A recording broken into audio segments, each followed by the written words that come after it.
안녕하십니까. 지금부터 프랑스와 바리옹이 지은 흔들리지 않는 신앙이라는 제목의 그 작은 책자를 에 있는 내용을 소개해 드리려고 합니다.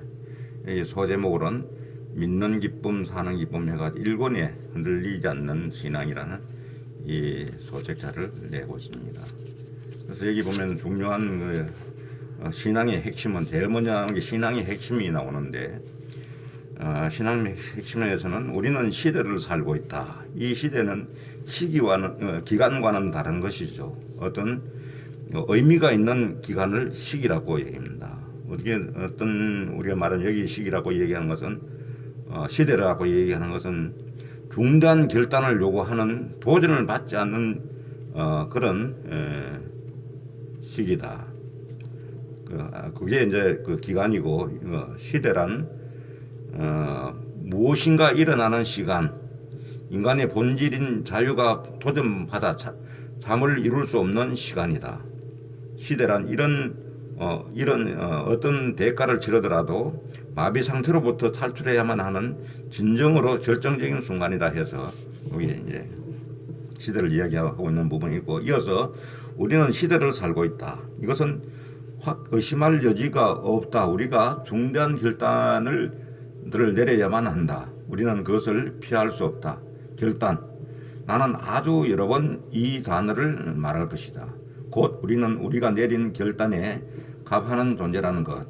하찮은 것이건 중대한 것이건 바로 우리가 내린 결단을 통하여 우리는 진정 인간이 된다는 것을 말이다. 여기 흔들리지 않는 신앙에서 또 중요한 부분은 이런 부분이 있습니다. 우리의 이성은 신앙의 행위에 관여하고 있고 중요한 몫을 차지한다. 신앙주의가 신앙의 행위에 이성은 아무 역할도 하지 못한다는 관점을 의미한다고 할 때 우리는 신앙주의자가 아니다. 다시 한번 장 라크우아의 글을 소개할 필요가 있다. 지성 없는 영성을 제외하고 영성 없는 지성보다 더 나쁜 것은 아무것도 없다. 여기서 말하는 지성은 특별히 지성인에게만 있는 고급스러운 지성이 아니라 자기 신앙의 기초를 갖고 그것을 증명하려는 사람의 아주 단순한 지성을 말한다. 이런 부분이 있습니다. 그리고 성 토마스 데 아퀴노는 어쨌거나 그는 교회의 신학적 전통상으로 중요한 참조자입니다. 이 아퀴노는 다음과 같이 말하기를 두려워하지 않았다. 그리스도를 믿는 것은 그 자체로서 선한 일이다. 그러나 이성이 그 행위가 옳지 못하다고 여길 때 그리스도를 믿는 것은 윤리적 과오이다. 각자는 비록 오류에 빠져 있을지언정 자기의 양심에 따라야 한다. 물론 옳은 말이지만 좀 더 신중하게 말할 필요가 있다. 그 오류가 고의적인 것, 비록 그것이 무관심에서 간접적으로 비롯된 것일지라도 이어서는 안 된다고 말이다. 나는 무엇보다도 정직하고자 하기에 정직에 내포된 용기를 가지고 의심하는 사람들에 대하여 말하고 있다. 그들은 아마도 그리스도교인들의 무능에 대한 고통스러운 정의들일지 모른다. 여기서 그리스도교인들의 무능이란 지적, 윤리적 무능을 말한다. 즉 우리의 신앙이 피치 못해 함께 지고 가는 신화적 국면들, 예를 들어 우리는 얼마나 자주 권위나 권력에 대한 숭배에 지나지 않는 것을 신에 대한 경배로 선전하는가를 씻어버리려고 애쓰지 않을 때 자리 잡는 지적 무능과 우리가 쉬운 방식으로 복음을 해석할 때, 예를 들어 우리는 얼마나 자주 자비와 적선을 혼동하거나 사랑과 감정을 혼동하여 하나님은 사랑이시다라는 요한 1서의 말씀의 진정한 의미를 이해하지 못하게 되는가. 이 자리 잡는 윤리적 무능이 그것이다. 그다음 여기 핵심 중에 핵심이라고 하는 부분에는 어떤 부분이 있냐면은, 나는 천사에 관한 강론을 얼마든지 할 수 있지만은 그에 앞서 천사의 문제가 삼위일체의 신비보다 훨씬 덜 핵심적인 것임을 말해야만 한다. 성모 마리아와 관련된 교리는 천사에 관한 교리보다 훨씬 중요하지만 삼위일체와 그리스도의 강생에 관한 교리보다는 훨씬 덜 중요하다. 또한 성모 마리아가 중요한 것은 성모님이 예수 그리스도의 어머니이신 고로 삼위일체 및 예수님의 강생과 관계되기 때문이다 하는 이런 핵심되는 말씀을 하고 있고, 내가 원하는 것은 그리스도 교인들이 결국 당신은 무엇을 믿는가라는 질문에 단 두 줄로 대답할 수 있게 되는 것이다. 그래서 우리가 믿는 것은 존재의 의미에 대한 피할 수 없는 질문에 하나님이 주시는 답이다. 이 대답은 초기 그리스도교 시대부터 교회의 전통이 된 한 격언 속에 온전히 들어있다. 이 말을 처음으로 사용한 이는 200년경에 죽은 리옹의 주교 성 이레네오일 것이다. 그의 말은 서방교회에서나 동방교회에서 교부들에 의하여 끊임없이 반복되고 해석되어 있다. 진정성의 인정을 받고 있는 문장이므로 라틴어로 인용하겠다 해서 라틴어도 있고, 이를 번역하면 신이 인간이 되신 것은 인간으로 하여금 신이 되게 하기 위해서다 이다. 이것이 당신 신앙의 핵심이 되는가? 이 짧은 문장을 보고 거기에 과장이 있다고 생각한다면 그것은 당신이 아직 신앙의 핵심에 도달하지 못했음을 의미하는 것이다. 흔히 이런 질문이 제기되기도 한다. 신이 되려 하는 것에 바로 원죄가 있는 것이 아닌가? 이 질문에는 치명적인 모호함이 있다.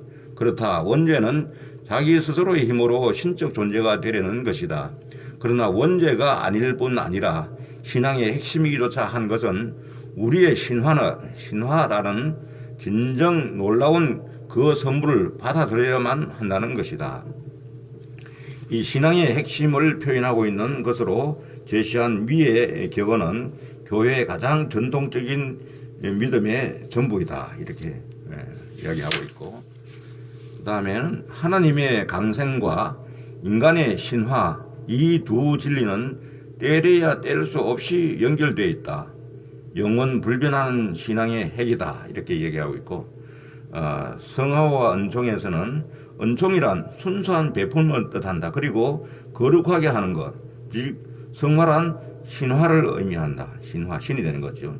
구약에서 하나님의 이름은 거룩하신 분이다. 그러므로 성화란 엄격한 의미에서 신이 되게 하는 것이다 하는 이런 설명이 있습니다.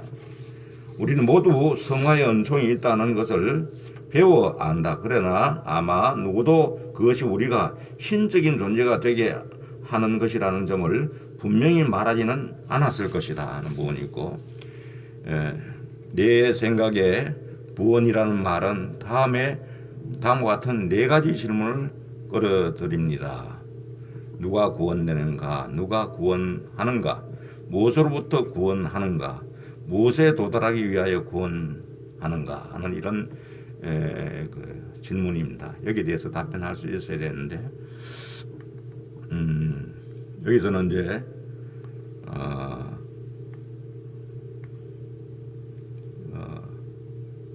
그의 답변, 이제 여기 보면은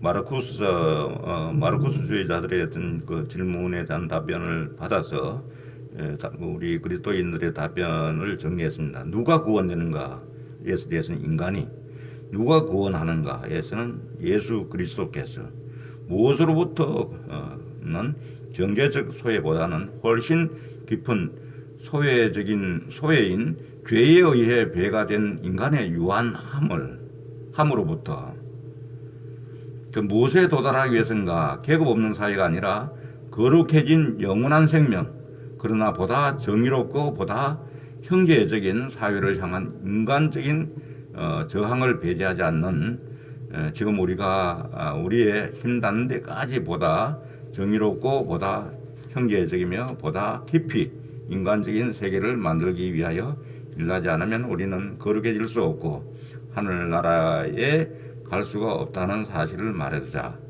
영원한 생명을 얻기 위하여. 또 부원 설명되는 것은 뭐냐면은, 그리스도는 누구이며 그리스도는 인간이 누구며 하나님이 누구신가를 드러내신다 하는 부분에 있어서는 인간 존재의 궁극적인 의미는 인간이 신이 되도록 부름을 받았다는 데 있다 하는 그 얘기를 하고 있고 했습니다. 그래서 이 책에서도 아주 핵심적인 부분은 앞에서 말씀을 드렸습니다. 그리고 부원에서 하나님의 삶은 이런 받아들임과 베풀림의 삶이고 나는 하나님과 같은 존재가 되어야 하므로 고독한 인간이 되기를 원하지 않을 것이다. 내가 독존하는 인간일 때 나는 하나님을 닮을 수 없다. 하나님을 닮지 않았을 때 그분의 삶을 영원토록 나누는 것은 내게 생각해 볼 필요도 없는 것이다. 된다. 하나님을 닮지 않는 것, 그분과 같은 존재, 즉 베품과 받아들임의 존재가 되려 하지 않는 것이 바로 우리가 죄라고 부르는 것이다 하는 부분이 있고, 나를 보았으면 곧 아버지를 본 것이다 하는 요한복음 말씀은 다시 말해 나를 보았으면 곧 하나님을 본 것이다. 물론 역설이 너무 강하여 우리의 이성이 흔들리고 비틀거리는 것을 느낄지도 모르지만 어쩔 수가 없다. 하나님은 우리에게 자신을 무한한 존재로 드러내시지 않는다. 우리가 믿는 하나님은 철학자들의 신, 다시 말해 아리스토텔레스나 플라톤의 하나님이 아니라 예수 그리스도에 의하여 계시된 하나님인 것이다. 이렇고, 원죄란 순수하게 사랑할 수 없는 나의 무능이다. 즉 상대방이 나에게 전부 일 수 없도록 만드는 것이 바로 원죄다. 삼위일체에서 어둠가는 아들을 향한 순수한 움직임이요 아들은 아버지를 향한 순수한 움직임이고 성령은 이 움직임의 상호성이요 역동성 자체인 것처럼 그렇게 내가 상대방을 향한 순수한 움직임이지 못하게 만드는 것이 괴란 것이다. 한 데까지 말씀드리고 마치려고 합니다. 감사합니다.